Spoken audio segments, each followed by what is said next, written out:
good afternoon, good morning, good evening, from wherever you are. Thank you for joining us today.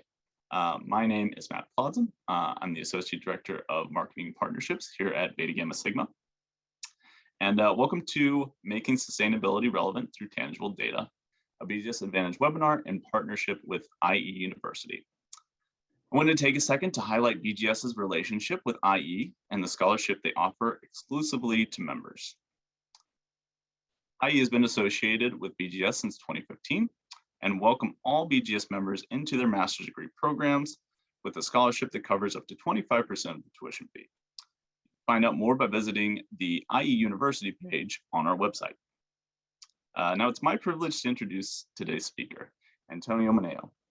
He's a professional with over 15 years of experience in innovation, knowledge management, data, international development, and banking. His interests lie at the crossroads of sustainable development, technology, open innovation, and entrepreneurship. He currently works at BBVA as a change management and advanced analytics senior manager, and was selected as one of the 2020 responsible leaders by the BMW Herbert Quant Foundation. Please join us in welcoming Antonio.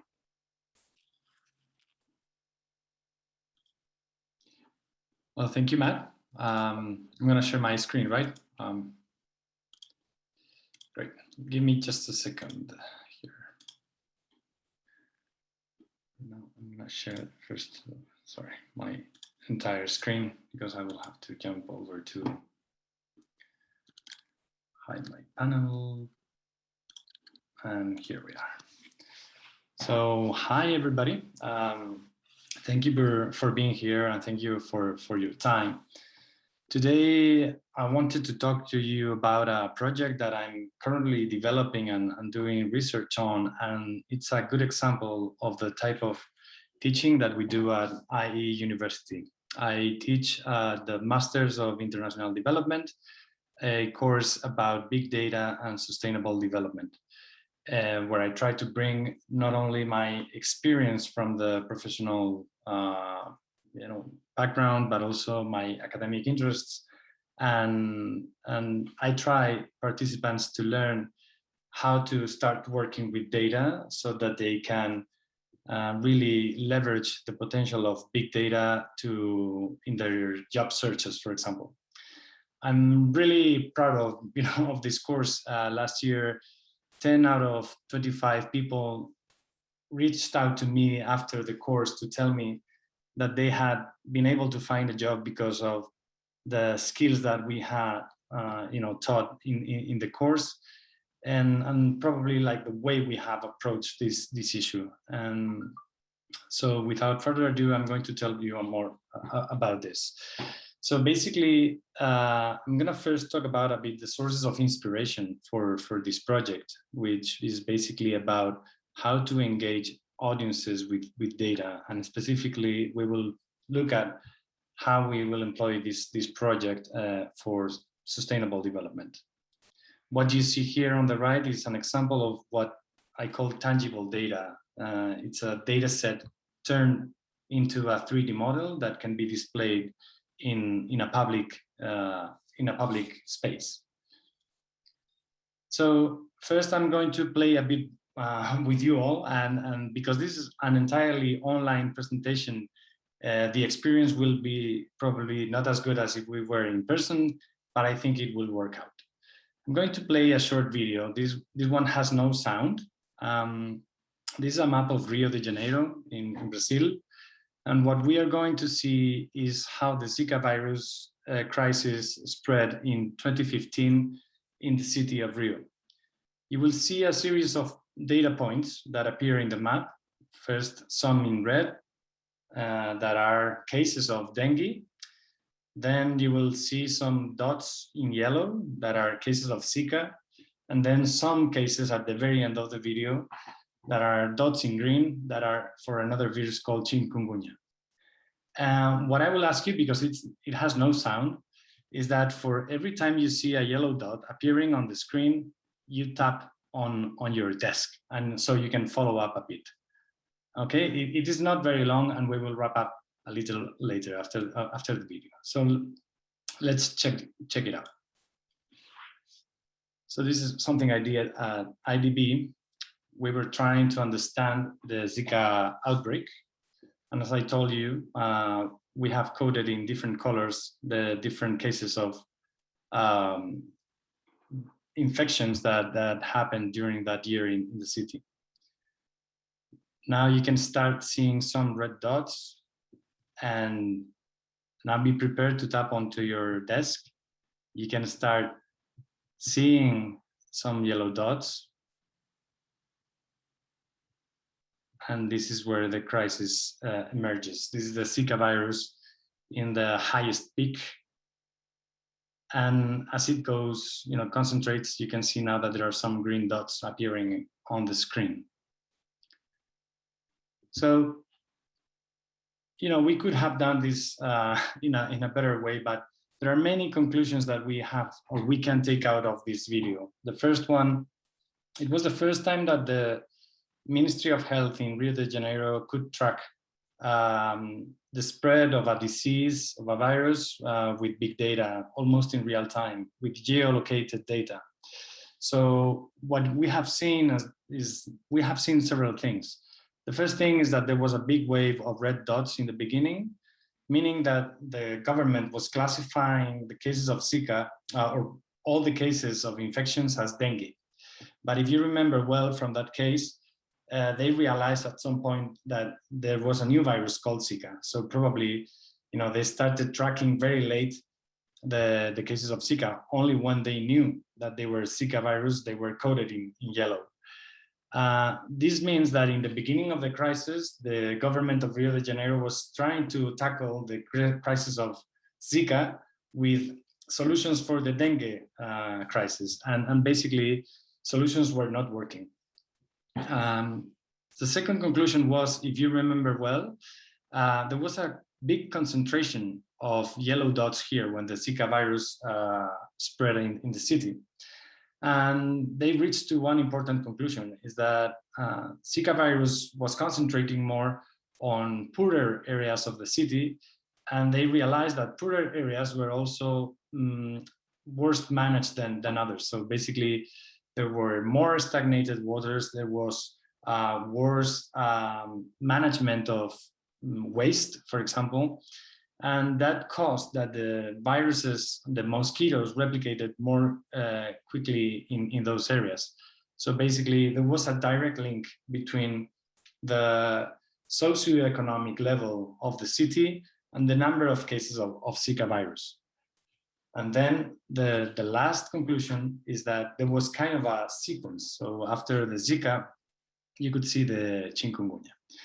So all in all, when we created this video, actually this video, short video, we created it as at a hackathon that we organized in Rio de Janeiro. A hackathon is an event where we bring together developers, data scientists, policy experts to try to find new ways to leverage data to tackle issues like this, or another policy issues like transportation, energy, social inequality.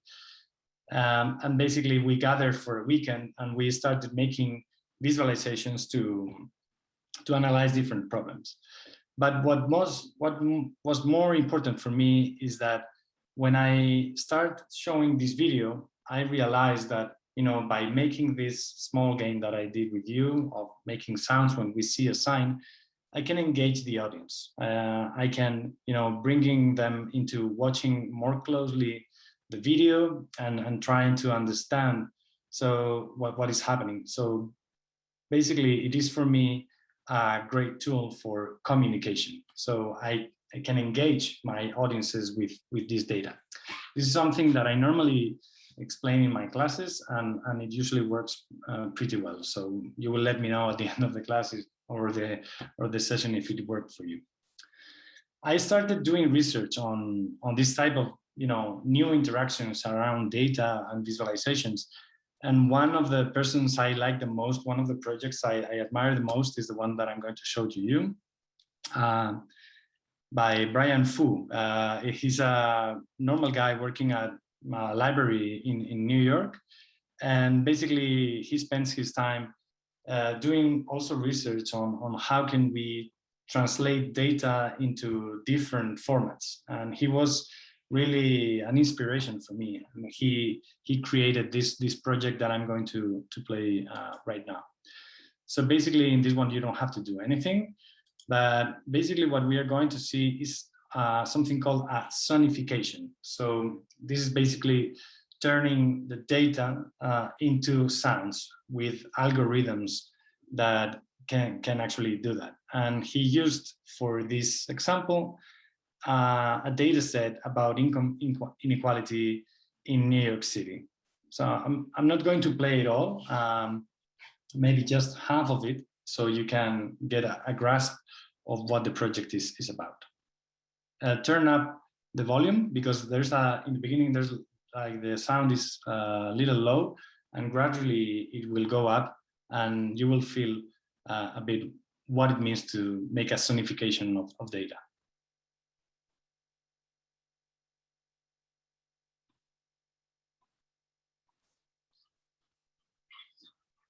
So now you should start seeing, listening to the sound. If there's any issue, please raise your hands or let me know.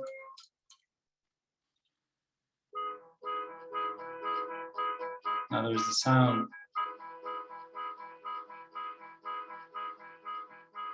Here's the line moving from the center of Brooklyn. You can see that the sound changes because the data is changing.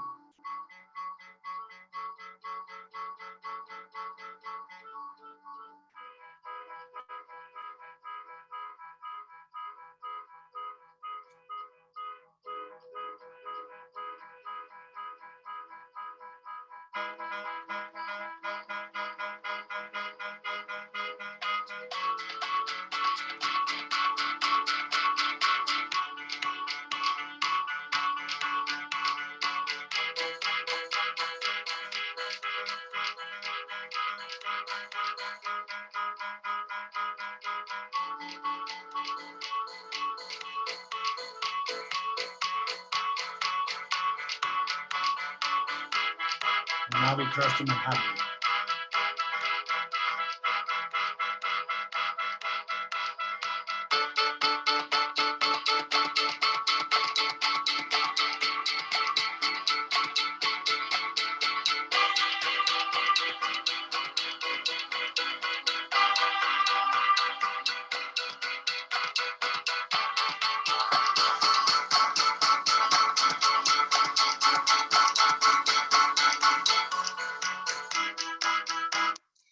Okay, I will share the link with you later on, if you will.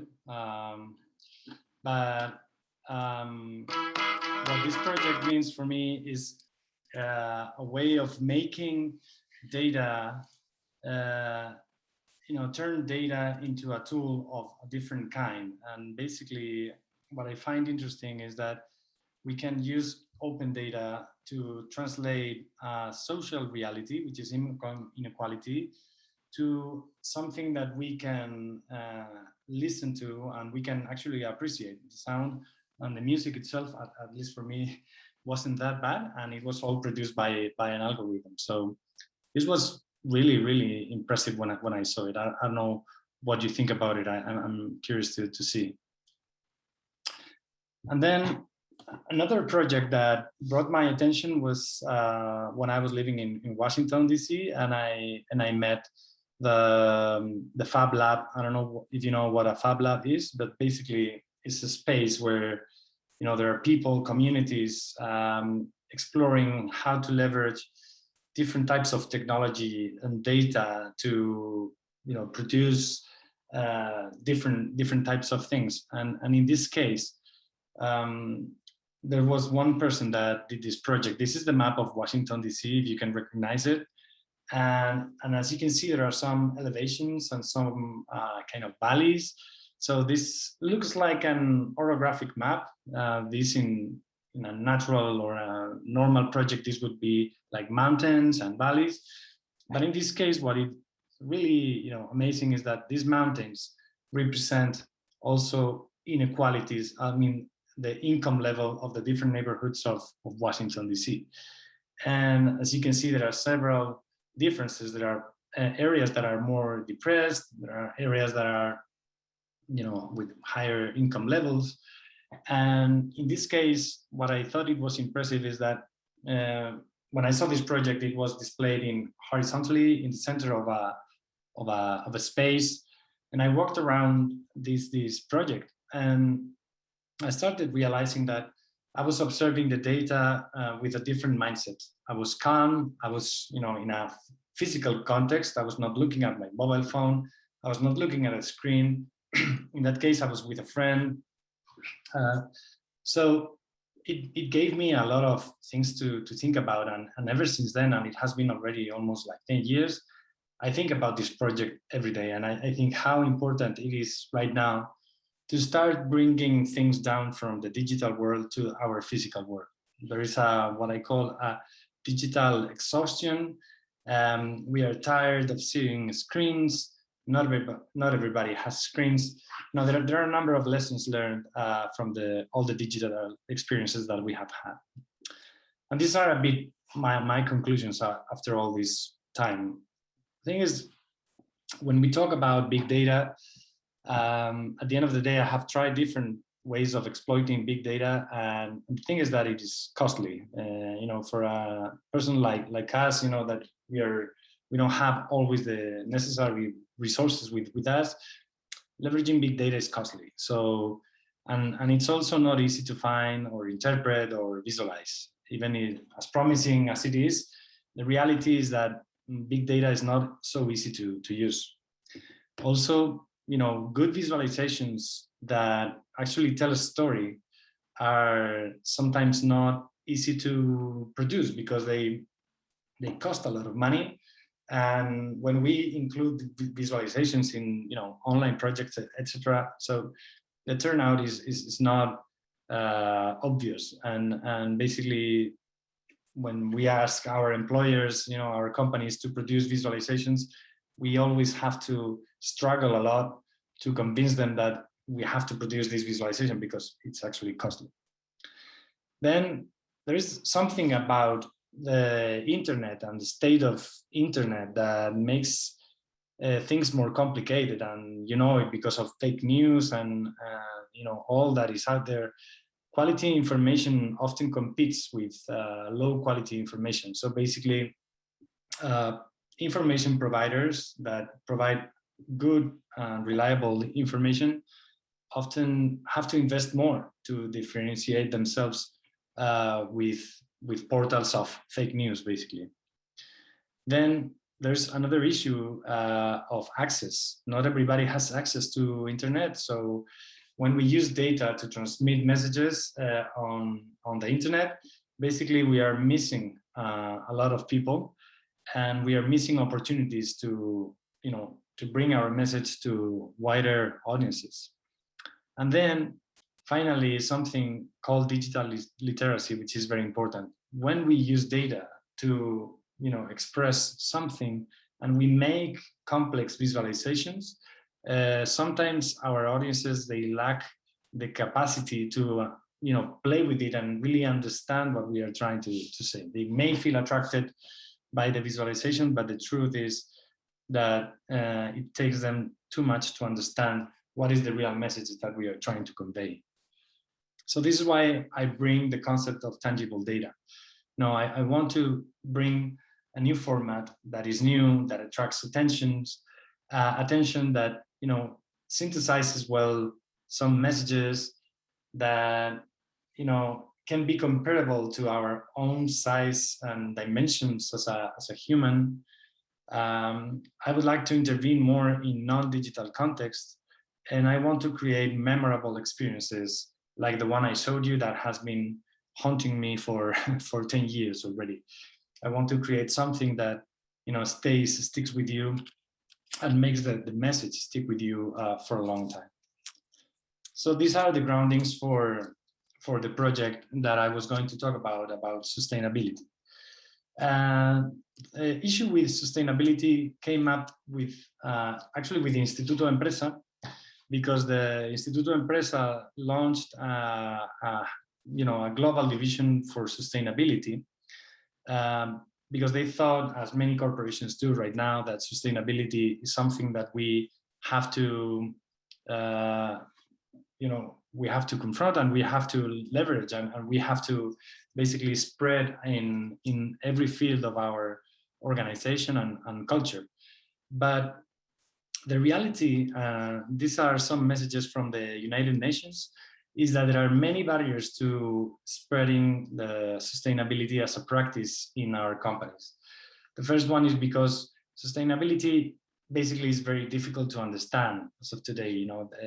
Sustainability is a broad concept that encapsulates many things, and basically it's difficult to understand, and it's more difficult to turn that into a business line of work, or a business opportunity, or to translate that into the operations of the company.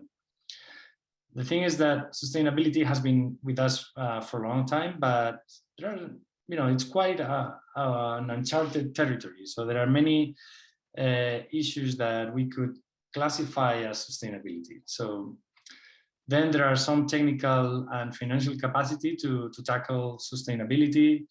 There are policy issues that things are changing all the time, and it's not a regulated element. So sustainability is, I obviously commit to sustainability, but I am also aware that it is very difficult to transmit what it means and why people should strive for it.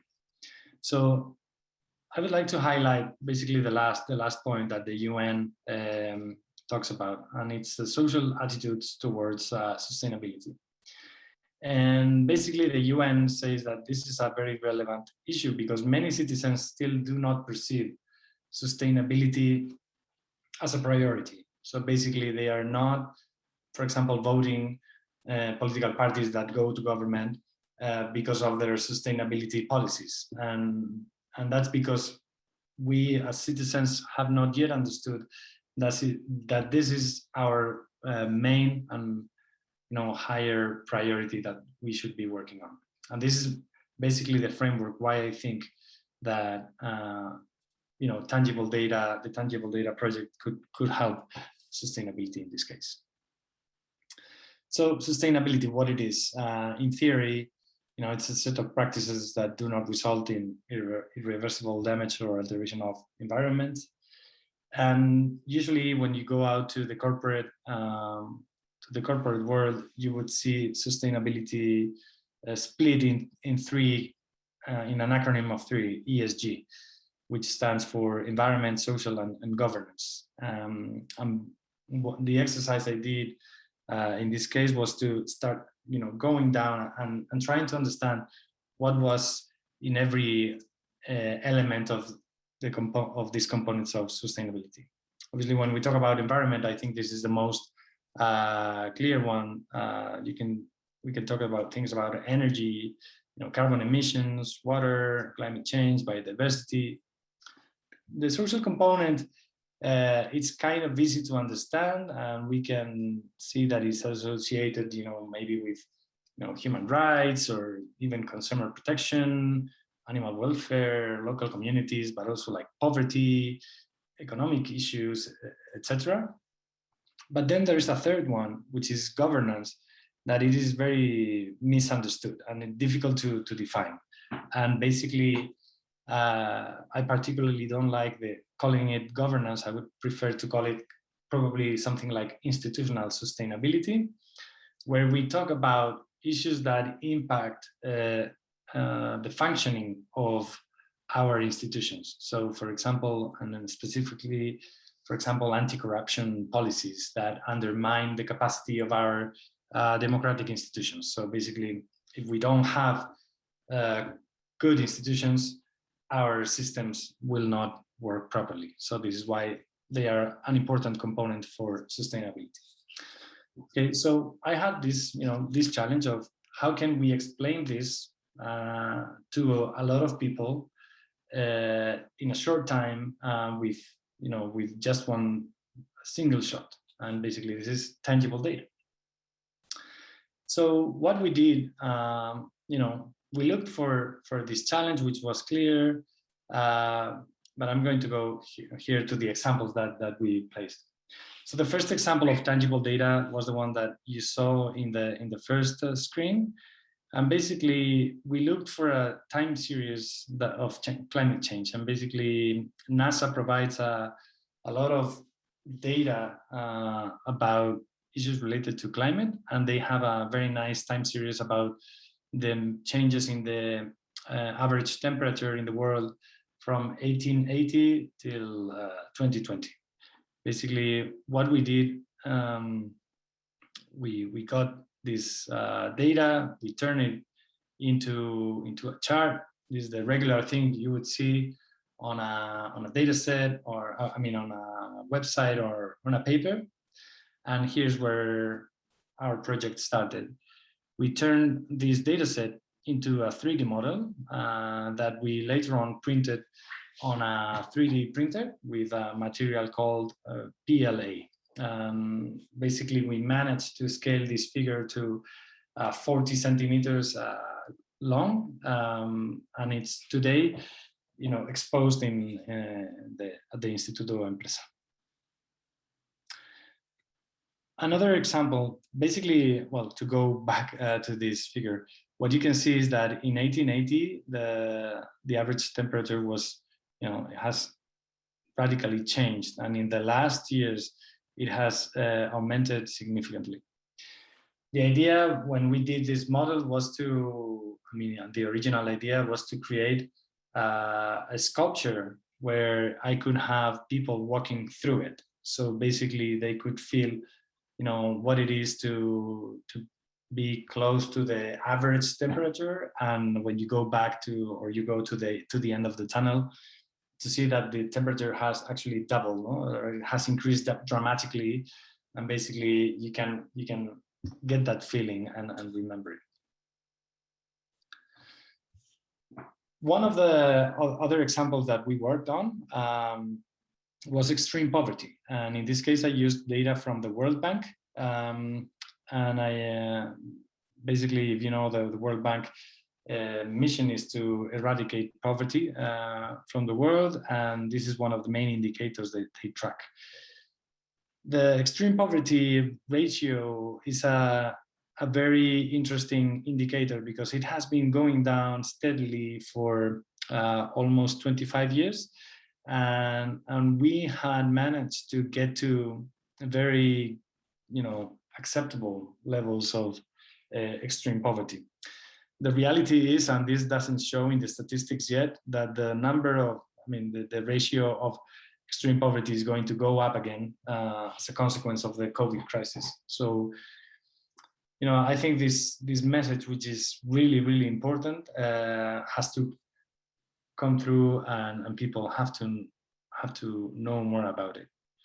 In this case, what we did was to use a different technique. So we had this line and we turned it into what we called ribs. So the idea here was to scale the sculpture a little more, because the plastic materials that I showed you, doesn't scale so easily. So in this case, we managed to create a sculpture of 80 centimeters. And basically with this technique, we believe that we will be able to scale them even more.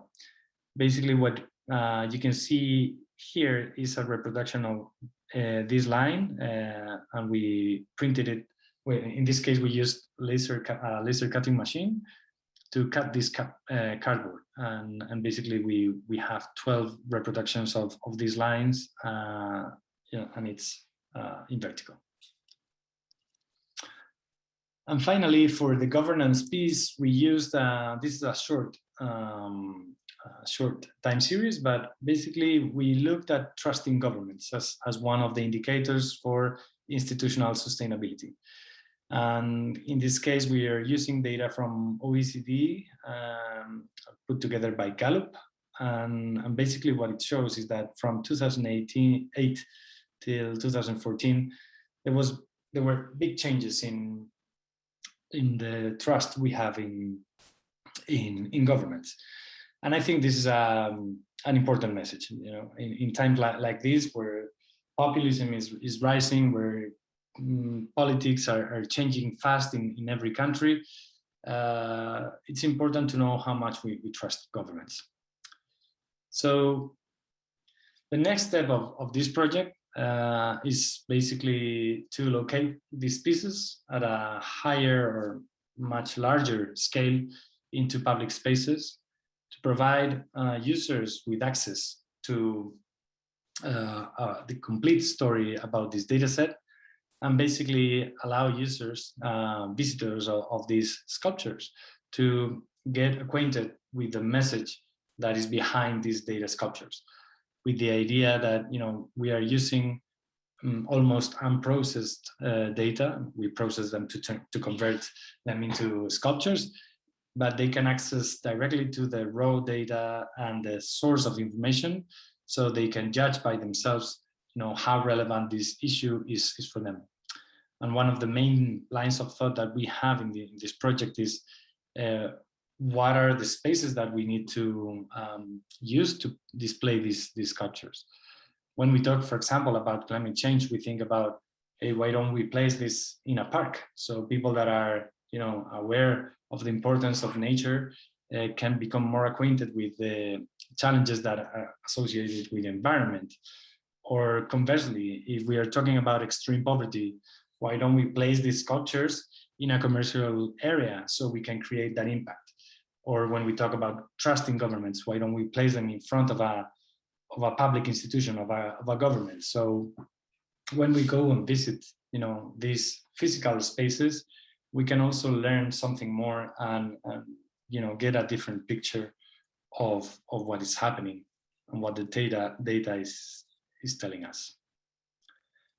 So the last part of this session, I wanted to use 5 or 10 minutes of your time for a small activity. And basically, I wanted to invite you to think about, what is the challenge that you think is relevant putting forward related to sustainability, for example. What would be that data set that you would use to produce a sculpture like the ones I showed you? And then challenge you to draw it by paper, with your hand in a paper, and show them your video or send it through the chat or whatever. So, we can give us 5 minutes or so for this activity. And in the meantime, if anyone has any question, I'll be glad to answer. All right. Well, thank you, Antonio. We do have a question here from Rachel. Pertains to the 2 trains video that you showed earlier. She asked, were new elements of sound introduced with the increase of low-income passengers on 2 trains? Sorry, can you come up again? Yep. Were new elements of sound introduced with the increase of low-income passengers on the 2 trains? Yeah, they were. Okay.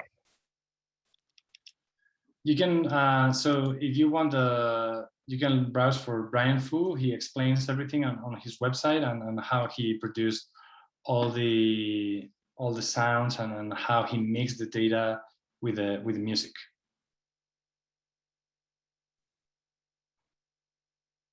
Yeah, we should share that in the chat here real quick.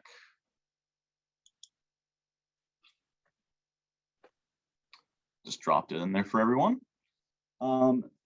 And then just want to go back to some of the things that you were talking about earlier. You mentioned, using tangible data to create messages that really stick with you. I think that's just, I don't know, something that really resonated with me. And obviously, you're doing that with the 3D models that you're printing out here. Having something physical and tangible seems to have a lot more impact than, some lines on paper. Yeah. So, for example, one of the things I usually do in my classes, I have these models printed and I share them with my students. So when you see them and when I allow students to touch the data, basically they can have and handle this piece for some time and explore it with their, basically, it's one of the limitations when we are working online, that tangible things actually don't work as well. But the main idea is to to try to go to places and moments where we don't have a mobile phone in front of us. The main problem I think we have today is the constant distraction by, I don't know if you know, the two screen syndrome. So basically, it's not that we are looking at one screen all the time, is that most of the times we're looking at two different screens or three different screens. So we're looking at our laptop, our TV, and our mobile phone. So it's really difficult to transmit a message when you have so much competition. And my theory is a bit that when you're walking around in city, when you are distracted, when you find something by pure chance, you pay more attention. So you have a different attitude towards what you find in the street, and I believe that that's a good moment to try to send this type of messages. Yeah, definitely. Spot on about the two screens thing, as I sit in front of two screens myself. So very, very relevant. I do want to mention that a lot of people during your discussion, specifically on the 3D models here and everything like that, really interested in the models, thought those were brilliant ideas. But also just the idea of putting them out in physical spaces, putting them in front of people so that people can learn from them is awesome. Thank you. Has anyone managed to draw something? Is there any brave one that want to share an idea of what a 3D model would look for them? I'm looking through chat here. Let's see what we have.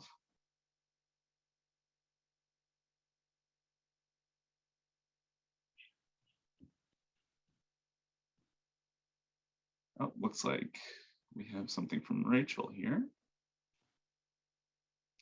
I'm going to click on her link and see.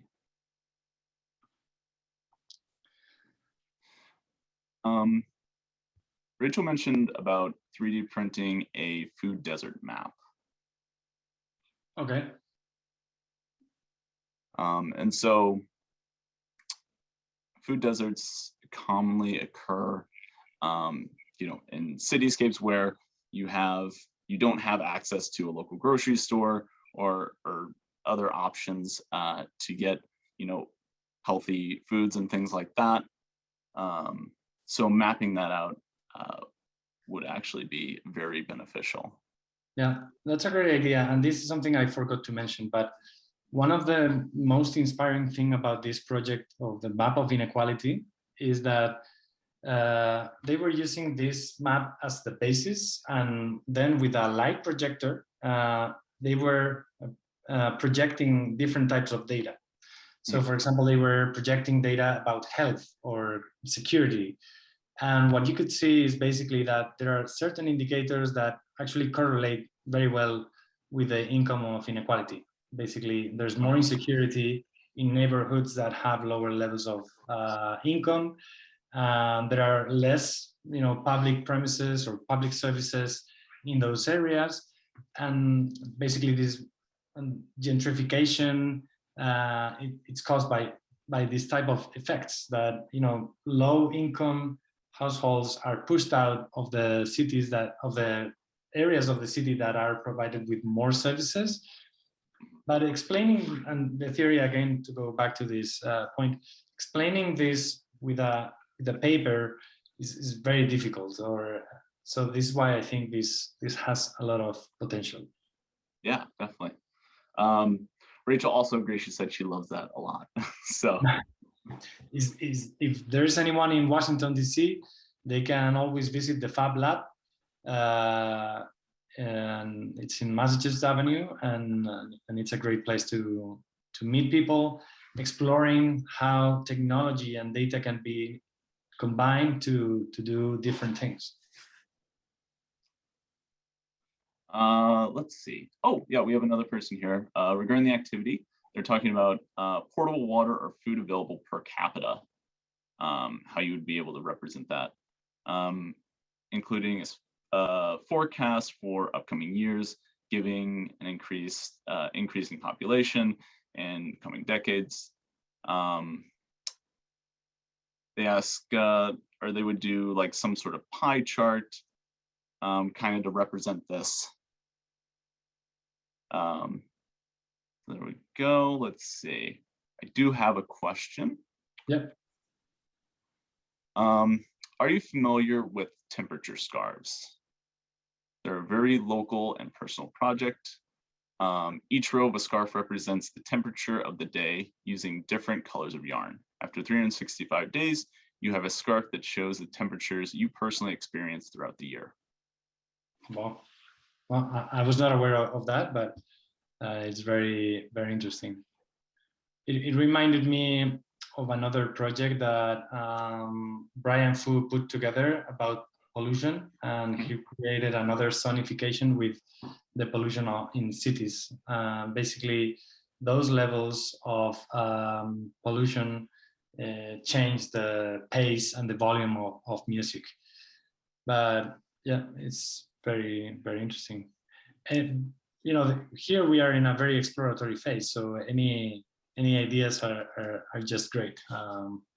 We can, one of the ideas I had for this, as you can see, it's totally plain in color, but one of the things or improvements I would like to make is also to, you know, play with other factors like colors in the temperature levels, or even temperature itself. Some friends suggested me, you know, imagine that you can have like cold air and hot air depending on the stage of the tunnel where you are at. So this is something called, I don't know if you have heard about the concept of data visualization. So right now there's a new area of research called data physicalization. So if you browse that, you will see many people exploring how we can turn the data into volumes. There's another interesting example of someone, and I think it's in the MoMA museum. They printed out a speech from Obama. The level of the voice, the volume, basically they took every peak and they recreated a speech of Obama. Very interesting. That was really cool. I like the idea of creating this climate change model as a tunnel, and you go through it, and the where you're at in the tunnel that has the different temperatures and stuff like that. That sounds very cool. I like that idea a lot. A lot of creativity there, and just a new way to kind of experience data. And I assume that's the whole point of this. But yeah, it's very interesting. So with more time, if anyone is interested in, you know, in the course that we teach at the IE University, we go through this type of examples, obviously with much more detail. And we do experiments as well on how to represent data, dashboards. So people that have no deep knowledge of working with data can start, you know, using data for their own purposes. As you can see here, we haven't done a thorough analysis of the data. We have just, you know, downloaded a data set from a data portal. We have imported into our Google Sheet. We have analyzed, we have created a chart, and then this is a more tricky part, but this is pretty straightforward process. Mm-hmm.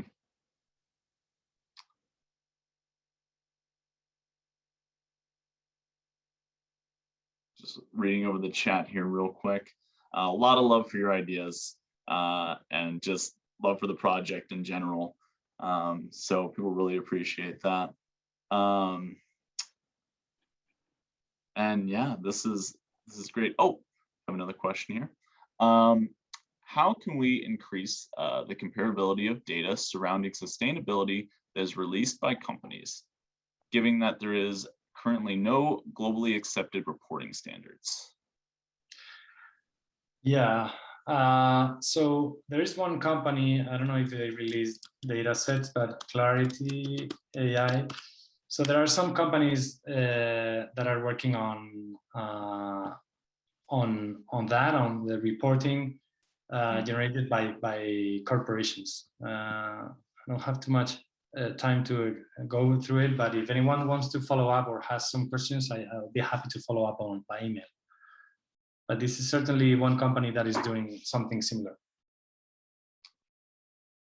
Well, yeah, thank you for that. Yeah, transparency is very important. Um, well, I think we're going to wrap things up here. I know you have another meeting come up here very soon. I want to thank you for joining us today. Thank you for sharing all of this wonderful data and all of this information with us. We have some links that we'll be dropping into the chat here. If you'd like to connect with Antonio or Beatriz from IE University, please feel free to do so. Thank you again, everyone, for joining us from wherever you are in the world. Really appreciate your time today. And Antonio, any other last thoughts you'd like to leave us with? Well, I really hope that you enjoyed this session. I tried to be very practical, not to be too theoretical, and bring you, a real project that we are developing right now. And, let you know that the IE is, a great institution to explore things like this. I think we combine experiential learning with theory, with real practice. So I think it's a challenging environment. And me as a professor, I have found a great degree of freedom to develop this type of content. So I think you will find, if you ever approach our institution, a grade of like-minded people, a lot of innovation, technology, data for different purposes. And I hope that at some point you meet one of these sculptures in your city. That means that this project will have got to the to the best level of development. I really hope to see some of these sculptures around in our city and everything. Thank you very much again for joining us. And again, thank you, everyone. Enjoy the rest of your days. Thank you. Bye, everyone. Bye-bye.